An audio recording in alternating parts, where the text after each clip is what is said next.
Ang pinagsama ng Diyos, huwag paghiwalayin ng tao. Magandang hapon po sa inyong lahat. Magandang hapon din po, Father. Tayo pong lahat ngayon ay natitipon, hindi lamang bilang saksi sa pagtataling puso ni na Bernard at Crystal Joy, kundi bilang isang sambayanang nagpapasalamat sa Diyos sa biyaya ng pag-ibig na kanyang ibubuhos sa kanilang dalawa. No? Kaya sa puntong ito, no, pasalubungan natin sila ng masigabong palakpakan. Ngayon pa lamang, kinakongratulate ko na kayo, Bernard at Crystal Joy, sa inyong pagtataling puso.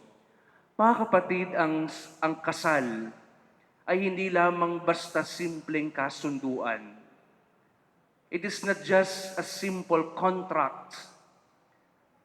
Wedding, holy matrimony, is a sacrament.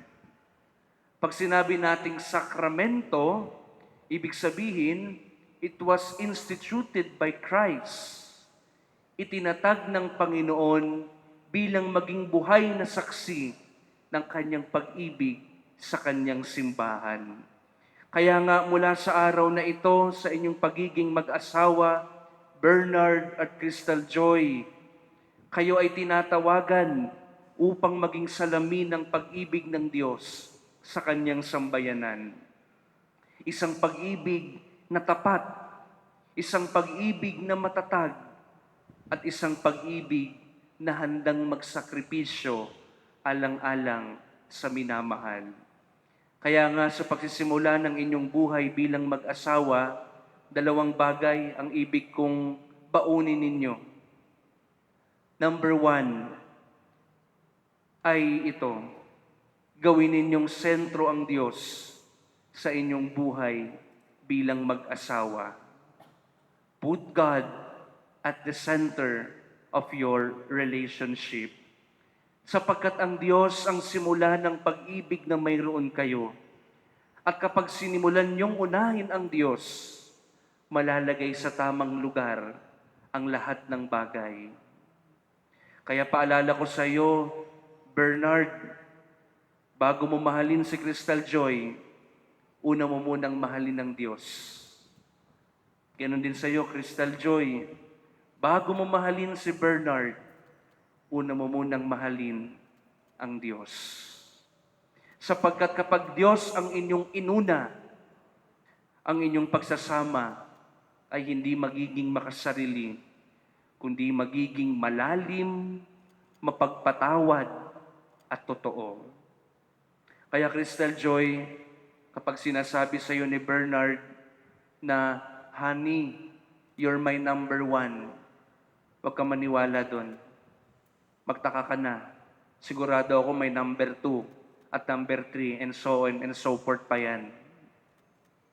Isa lang ang number 1 mo. Isa lang ang number 1 nating lahat. Ang Diyos. Ang pamilya, kaibigan, trabaho, secondary lang yan. Our top priority is our relationship with God. Yan ang problema kung bakit ang mga mag-asawa naghihiwalay. Kung bakit ang mga ibang mag-asawa hindi nagtatagal. Kasi minsan nakakalungkot, pagkatapos silang makasal, wala na. Kinalimutan na rin ng Diyos. Hindi na nagsisimba, hindi na nagdadasal. At yan ang wag na wag ninyong gagawin, Bernard at Crystal Joy. Kung talagang pinahahalagahan nyo ang relasyon ninyo, wag na wag mawawaglit ang Diyos sa mga buhay ninyo. Sapagkat kapag sinimulan nyo ng kalimutan ng Diyos, sinisimulan nyo na rin sirain ang relasyon nyo. Oh? Kaya nga, dumating man ang anumang unos, anumang bagyo, anumang pagsubok sa inyong buhay mag-asawa, hindi kayo magigiba sapagkat matibay ang pundasyon, matibay ang inyong saligan bilang mag-asawa ang Diyos. Kaya palagi niyong uunahin ng Diyos palaging ilagay sa sentro ang Diyos sa inyong buhay at ang lahat ng bagay malalagay sa tamang pwesto, sa tamang lugar. If you put God at the center of your relationship, everything will fall into its proper place. Ikalawa at panghuli, ituring ninyo ang isa't isa bilang isang regalo mula sa Diyos. At kapag tayo ay nakatanggap ng regalo, ano ba ginagawa natin? Hindi ba iniingatan natin? Inaalagaan natin? Kaya nga, yan din ang paalala ko sa inyo, Bernard at Crystal Joy. Regalo kayo ng Diyos sa isa't isa. Mantakin mo, Crystal Joy, sa dinami-rami ng lalaki sa mundo, si Bernard lang pala ang makapagpapasuko ng matamis mong oo. Ganon din sa iyo, Bernard. Sa dinami-rami ng babae sa mundong ito, si Crystal Joy lang pala ang magpapatibok ng puso mo. Bakit? Sapagkat bago palikhain ng Diyos ang mundo, bago pa niya likhain ang lahat sa libutan, ang lahat ng ito'y planado na sa Diyos. Bago pa kayo magplano sa simbahang ito, sa oras na ito, sa araw na ito, lahat ng ito, pinlano na ng Diyos. Sapagkat Diyos mismo ang nagtatakda, Diyos mismo ang nagtagpo sa inyong dalawa. Kaya nga paalala ko po sa inyong lahat, mga minamahal kong kapatid, ipagdasal natin sila. Sapagkat paglabas nyo ng simbahang ito, ang demonyo gumagawa na ng paraan para paghiwalayin kayo. Ang ibig ng Diyos, pagsamahin kayo. Ang ibig ng Diablo, paghiwalayin kayo. At wag na wag sanang mangyari yan. Huwag niyong hayaang magwagi ang kalaban sa plano ng Diyos. Kaya paalala ko po sa mga magulang na narito ngayon, mula sa araw na ito, hindi na lamang si Bernard o si Crystal Joy ang anak ninyo. Mula sa araw na ito, parehas yun na silang anak. Kaya kapag tili nagkakalabuan sila sa kanilang pagsasama, sana naman huwag kayong sulsul. Sasabihin mo, yan na nga ba sinasabi ko, simula pa lang di na ako boto dyan. Diba? Dahil naging kasangkapan kayo ng demonyo, ganon din po sa inyo mga ninong at ninang. Kapag sila nagkakalabuan, hindi kayo kakampi kung kanino. You don't create walls. You create bridges. Tutulay. Hindi haharang. Sapagkat malinaw ang sinabi ni Jesus sa Ebanghelyo, sino mang pinagsama ng Diyos, huwag paghiwalayin ng tao. Huwag paghiwalayin ang sino mang pinagtagpo at pinag-isa ng Diyos. Kaya mamayang gabi, Bernard at Crystal Joy, bago kayo matulog, hawak kamay kayo at magdasal kayo sa Panginoon. Lord, salamat po sa iyong napakagandang regalo sa akin. Ito, si Bernard. Ito, si Crystal Joy. Siya ang pinakamagandang regalo na ibinigay mo sa akin, Lord. Salamat. At binigyan mo ako ng makakatuwang sa buhay. Kaya mga minamahal kong kapatid, sa pagpapatuloy ng ating pagdiriwang na ito, patuloy natin silang ipagdasal na hari nawa sa kanilang buhay bilang mag-asawa, lagi nilang ilalagay ang Diyos sa kanilang buhay bilang sentro. At panghuli, ituring ang isa't isa bilang pinakamagandang biyaya, pinakamagandang regalo ng Diyos. Amen. Naanyayahan po ang magsisindi ng kandila.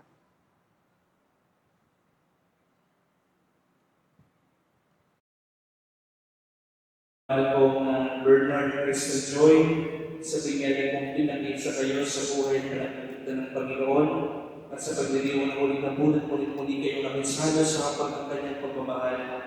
Ngayon na may musik sa ulang kayo sa bayan, tuminig ng panalangin upang ang inyong panghapang buhay na pagpupuklod ay pagbibayan ng Panginoon.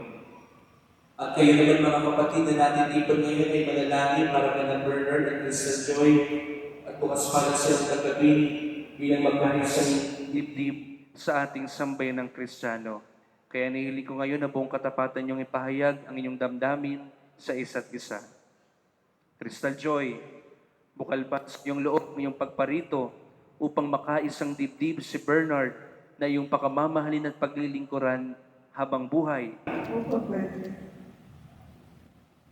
Bernard, bukal ba sa iyong loob ang iyong pagparito upang makaisang Dibdib si Crystal Joy na iyong pakamamahalin at paglilingkuran habang buhay. Opo, Padre. Nakahanda ba kayong gumanap sa inyong pananagutan, sa simbahan at sa bayan na umaasang inyong aarugain ang mga supling na ipagkakaloob ng poong mahal upang sila inyong palakihin bilang mabubuting mamamayang Kristiyano? Opo, tinatanggap ko. Opo, tinatanggap ko. Minamahal ko nga Bernard at Crystal Joy, sa harap ng Diyos at ng kanyang sambayanan, ay pagdaupin niyo ang inyong mga palad. Harap kayo ngayon. Ipahayag ninyo ang hindi mag-iban sa sakramento ng kasal.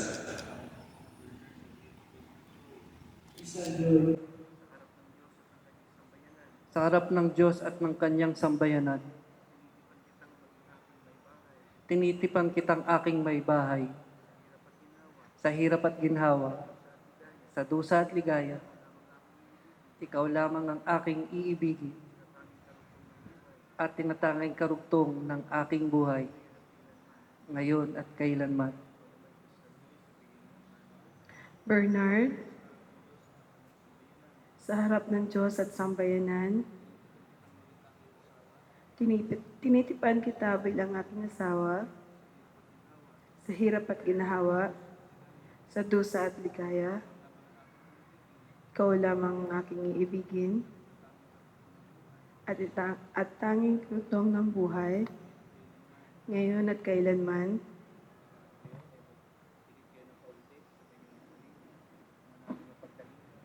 Ama namin mapagkalinga, Ama namin matapat, pagpalain mo po kami ng nag-iisang palad, pagniningin po sa lahat ng oras, ang pagsasama ng dalisay at wagas, sa puso at diwa laging sana yung magkaisa, at maging matatag sa hirap at dusa. Sa hirap, sa ginhawa at dusa. Sa ginhawa at ligaya. Magsamahan. Paging tapat sa pag-ibig ngayon kailanman. Kaya nyo yan, no? Sige, mga ninong at ninang naman, no? Sabihin nyo, Minamahal ng Bernard Crystal Joy. Ang langit at lupa ay saksi sa iyong pagtitipan. Sa ngalan ng sambayang naririto, kami ay nagpapatunay na kayo ay mag-asawa na. Sa mata ng Diyos at sa mata ng tao. Bukas palad namin kayong tinatanggap. At makakaasa kayo sa iyong pagtingkilig at panalangin. bilang tagapagpatunay ng simbahan, pinagtitibay ko't binabasbasan ang pagtataling pusong inyong pinagtipan sa ngalan ng Ama at ng Anak at ng Espiritu Santo. Amen. Mga ninong at ninang, maaari na po kayong bumalik sa inyong mga upuan. Ngayon, ipapasasan na natin ng mga aral sa sinisig na gagamitin. Ama namin, paawang ipapasasan ko po pinaging mga lingkod na sina Bernard and Crystal Joy at pagkalooban mo sila ng sapat na kabuhayan sinasagisag ng mga aras na ito sa ipagkakamit ng buhay na walang hanggan. At ngayon mga pamigapatan mo Kung silang magsusuot ng mga singsing na ito, ay maging kawangis mo sa iyong wagas na pag-ibig at walang maliw na katapatan. Inilulog namin ito sa pamagitan ni Jesucristo, kasama ng Espiritu Santo, magpa sa walang hanggan. Amen.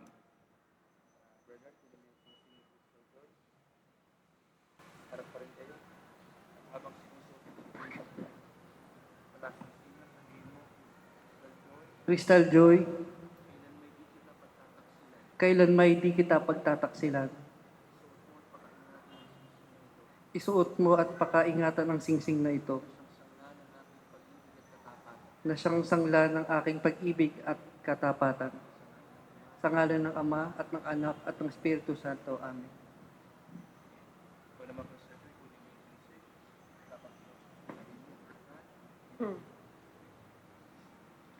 Bernard, kailanman ay di kita pagtataksilan. Isuot mo at pagkaingatan ng singsing na ito, na siyang sangla ng aking pag-ibig at katapatan, sa ngalan ng Ama, ng Anak at Espiritu Santo. Amen.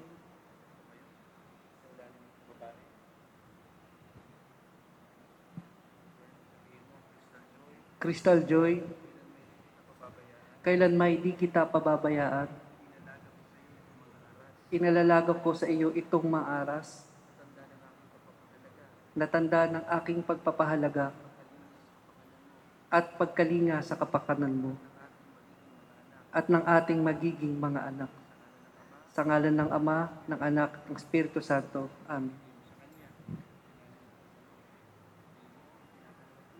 Tinatanggap ko ito at nangangako ako ang magiging katuwang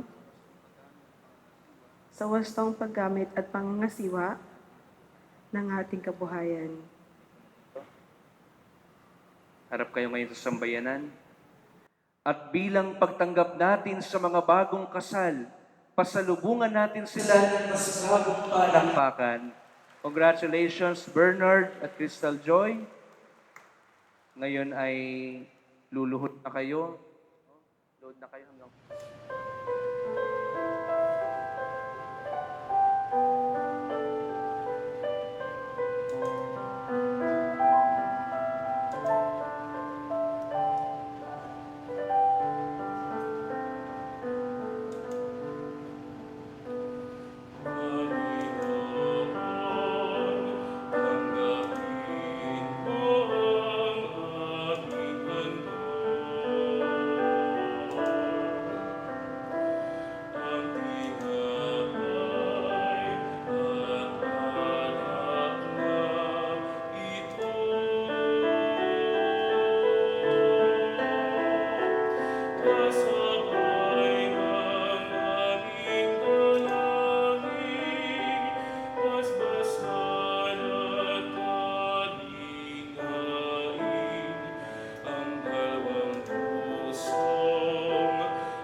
Itaas sa Diyos sa inyong puso at diwa.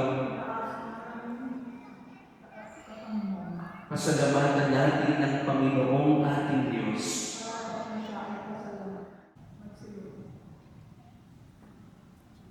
Ama naming banal, ikaw ang bukal ng tanang kamarnalan. Kaya't sa pamagitan ng iyong Espiritu, gawin mong banal ang kaloob na ito upang para sa amin maging katawan at dugo ng aming Panginoong Hesukristo. Bago niya pinagtiis ang kusang loob na maging handog, hinawakan niya ang tinapay, pinasalamatan kanya, pinaghati-hati niya yon, iniabot sa kanyang mga alagad at sinabi, "Tanggapin ninyong lahat ito at kanin, ito ang aking katawan na ihahandog para sa inyo."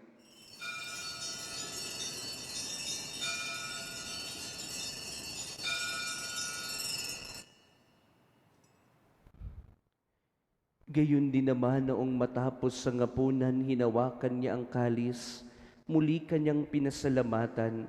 Iniabot niya ang kalis sa kanyang mga alagad at sinabi, "Tanggapin ninyong lahat ito at inumin. Ito ang kalis ng aking dugo, ng bago at walang hanggang tipan. Ang aking dugo na ibubuhos para sa inyo at para sa lahat, sa ikapagpapatawad ng mga kasalanan. Gawin ninyo ito sa pag-alala sa akin." Ama, ginagawa namin ngayon ang pag-alala sa pagkabatay at muling pagkabuhay ng iyong anak, kaya't iniaalay namin sa iyo ang tinapay na nagbibigay buhay at ang kalis na nagkakaloob ng kaligtasan. Kami nagpapasalamat dahil kami iyong minarapat na tumayo sa harap mo para maglingkod sa iyo.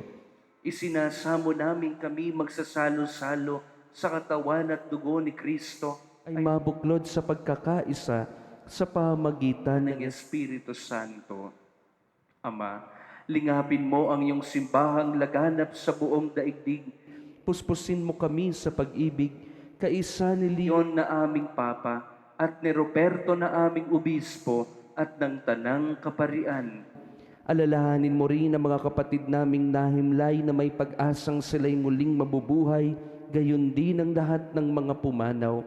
Kaawaan mo sila at patuloyin sa iyong kaliwanagan.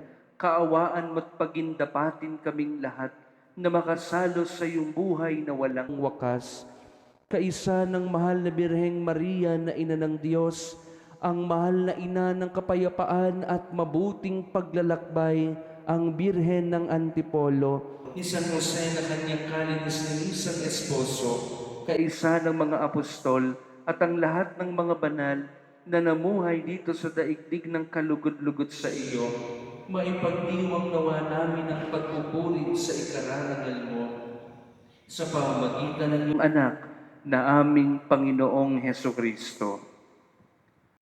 Sa pamamagitan ni Kristo, Kristo kasama niya't sa Kanya, ang lahat ng parangal at papuri ay sa iyo, Diyos Amang makapangyarihan, kasama ng Espiritu Santo, magpasa walang hanggan. Amen, Amen, Amen. Manalangin tayong gaya ni Jesus. Umayo po.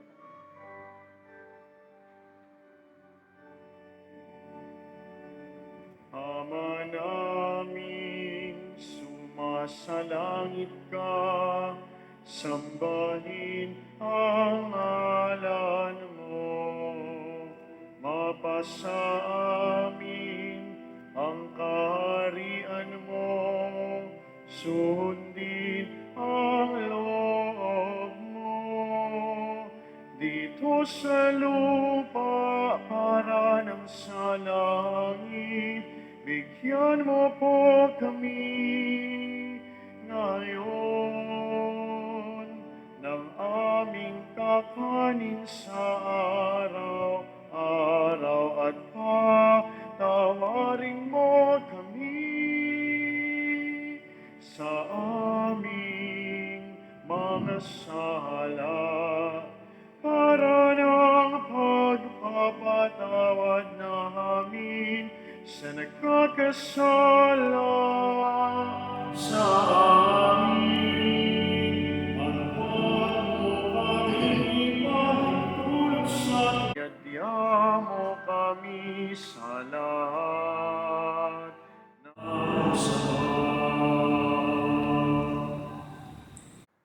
Ama naming banal, inilikha mo ang tao bilang lalaki at babaeng iyong kalarawan upang sa kaugnayan sa pag-iisang dibdib ay maisakatuparan ang iyong layunin sa lupang ibabaw.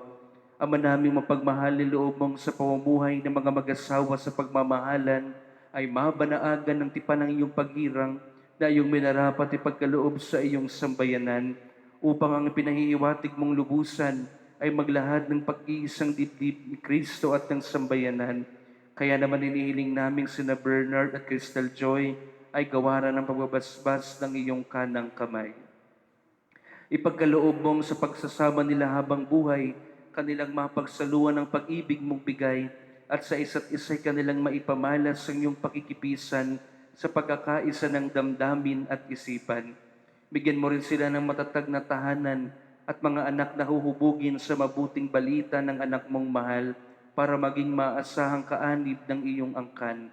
Marapatin mo mapuspos ang pagpapalang babaeng itong si Crystal Joy upang bilang asawa ni Bernard at bilang ina na magiging mga anak nila, kanyang maganap ng may pagmamalasakit ang tungkulin sa tahanan.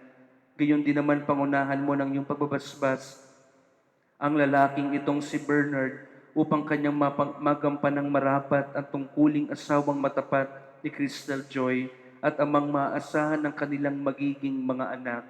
Ama naming banal, pagbigyan mo sila sa pagdulog sa iyong hapag bilang mga pinagbuklod ng pag-ibig na wagas upang kanilang mapagsaluhan ng piging na di magwawakas sa pamagitan ni Jesucristo kasama ng Espiritu Santo magpa sa walang hanggan. Amen.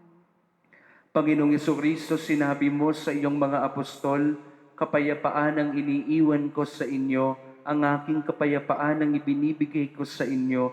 Tungayan mo ang aming pananampalataya at huwag ang aming pagkakasala.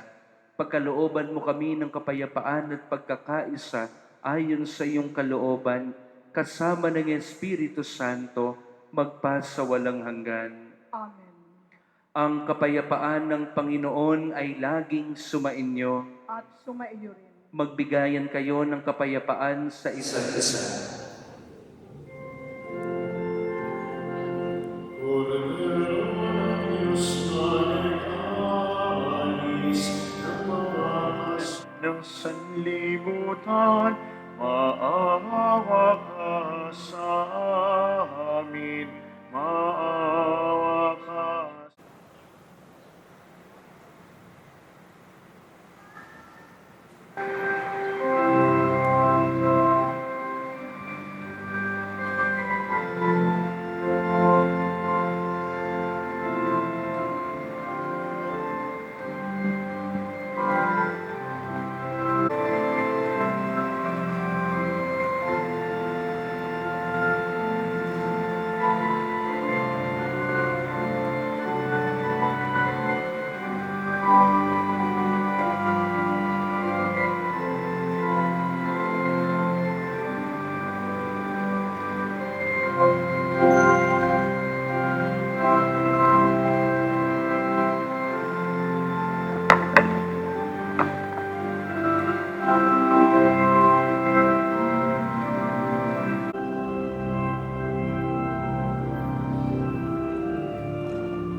Tinatawagan ko yung magsasanggay ng Pedro ang Pedro.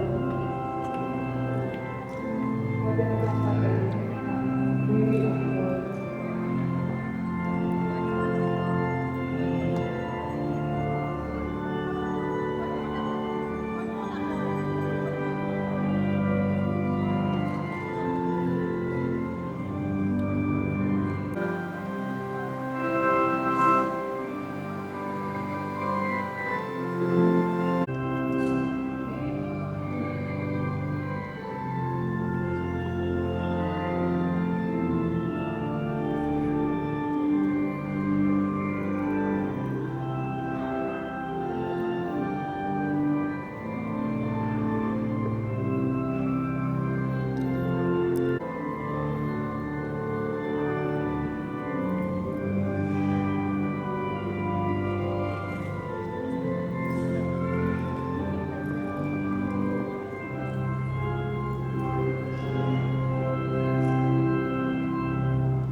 Habilin ko sa inyo mga bagong kasal, mamuhay kayong lagi sa pag-ibig at katapatan. Naialay na ang misa, umayo kayong mapayapa. Salamat sa Diyos. Purihin natin ang Panginoon. Congratulations po sa inyo. Magharap kayo ngayon ng Bernard at Crystal Joy.